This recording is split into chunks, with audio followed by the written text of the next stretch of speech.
à même la matière, et réciproquement en signe de ce que le corps est la conscience de ce corps qui est le corps de la conscience, ou bien l'âme anime le corps qui est l'animation de l'âme, ou encore la forme donnée à la matière n'est autre que la matière accordée à cette forme, et enfin qu'un corps est un enveloppement particulier de matière, laquelle n'existe jamais comme généralité, mais est toujours particulière et corporelle, donc aussi formelle et animée, animale, animée, animiste même.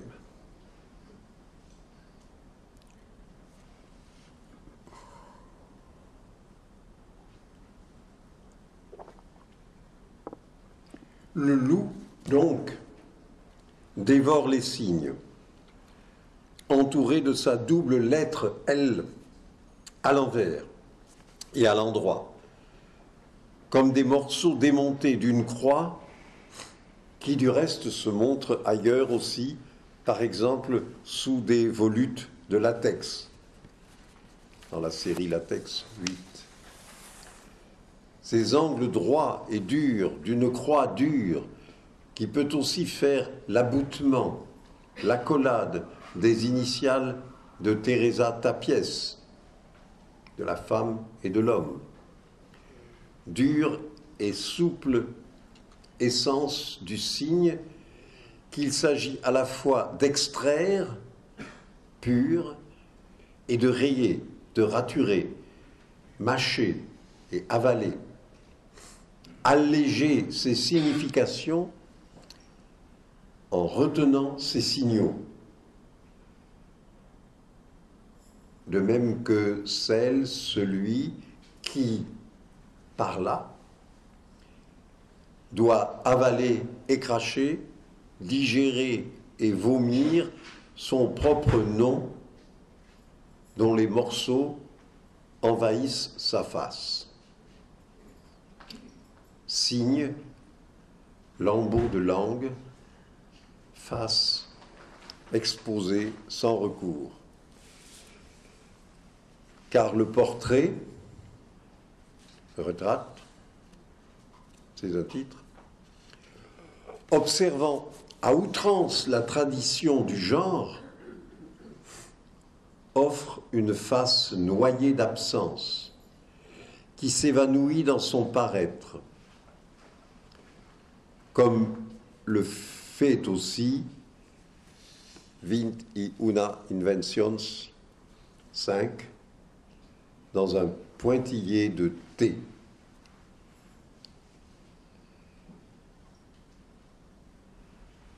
Partout,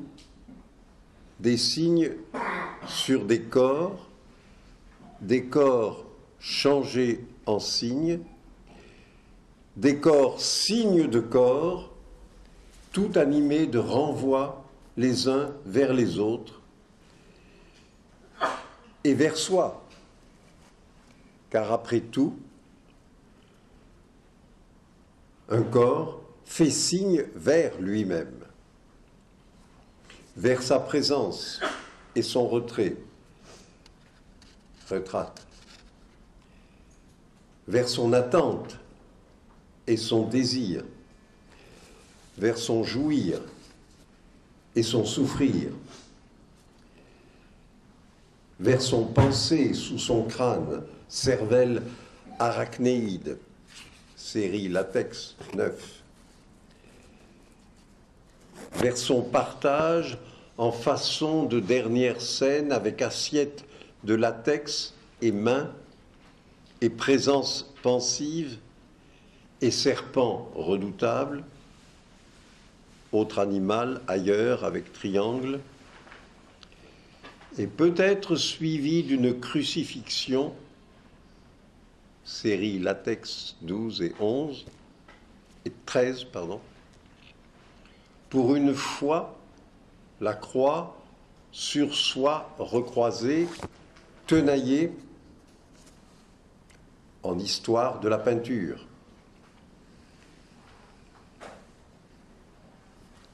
Un corps se signe et se signale, il se sent et se donne à sentir, désigne sa formule propre,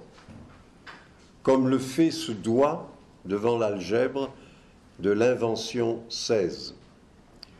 ou bien ces mains croisées de l'invention 20, dessinant de leurs pouces une boucle d'où s'envole encore une croix. Partout, c'est une multiplication d'envois, d'envols, d'envie de signes, inaboutis, incoatifs, en plein effort d'ébauche. Toutes ces boucles, ces lobes retournés, ces lettres imprécises, ces flèches dont l'une passe dans un baiser de crâne, tandis qu'une autre s'enroule blanc sur noir autour d'une main qui cherche à toucher, ou bien qu'une autre encore vise la gueule du loup. Partout, ces proliférations, répétitions, multiplication et dissémination de signes, de sens, de marques, de morceaux. Partout des inventions, des reprises, des coups, des gestes, des morceaux, des choses, des tas, des lambeaux, des indications, des substances, des poids, des grains, du lisse, du râpeux.